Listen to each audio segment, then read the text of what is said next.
ခုနှစ်ရက်သားသမီးမိတ်ဆွေများအားလုံးမင်္ဂလာပါရှင်။အိဋ္ဌသဘောတွေကိုစောင့်တဲ့ကောင်းတဲ့ဟောပြောချက်တွေကမှန်ကန်ပြီးတော့အနိဋ္ဌသဘောတွေကိုစောင့်တဲ့မကောင်းတဲ့ဟောပြောချက်တွေက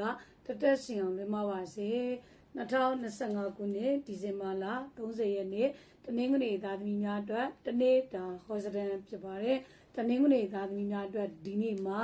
ကံအလွန်ကောင်းတဲ့နေ့မျိုးဖြစ်ပါတယ်။ကြံစီထားသမျှအရာတွေကိုဒီနေ့မှာလှုပ်ဆောင်မှအစဉ်ပြေအောင်မြင်မယ်နော်စတုကိစ္စအစုစတုရှေယာကိစ္စစာချုပ်ကိစ္စတွေကိုတော့ဒီနေ့မှာအထူးသတိထားပြီးဆောင်ရွက်နော်အစဉ်မပြေဖြစ်တတ်တဲ့ကျမ်းမာရေးအနေနဲ့လက်တစ်ဖက်ကြိုက်တာမျိုးနာတာမျိုးတွေခံစားရတတ်တဲ့ဒီနေ့အတွက်ငွေကြေးကံလည်းအလွန်ကောင်းတဲ့နေ့မျိုးဖြစ်ပါတယ်အခြေရေးမှာတော့ချစ်သူစီကနေပြီးတော့မမျော်လင့်မဲနဲ့လက်ဆောင်ကောင်းတွေရတတ်တဲ့အိမ်တော်ရေးမှာတော့ဒီနေ့မှာအိမ်တော်ရေးနဲ့ပတ်သက်ပြီးသွားလို့ရှိရင်အဝေးမှာရှိတဲ့မိဘတွေရှိကနေပြီးတော့အကူအညီကောင်းတွေထောက်ပံ့ကောင်းတွေရရှိတတ်တဲ့အကျိုးပေးတဲ့ကဏ္ဍကတော့3နဲ့5ဖြစ်ပြီးတော့အကျိုးပေးတဲ့အယောင်မှာအနီးရင်းရင်အယောင်နဲ့ချက်သွေးရောင်ပဲဖြစ်ပါတယ်ရရအနေနဲ့မိမိအိရှိဖျားမှာဇီးဖြော်ရည်ကက်လူပေးရမှာဖြစ်ပါတယ်ရှင်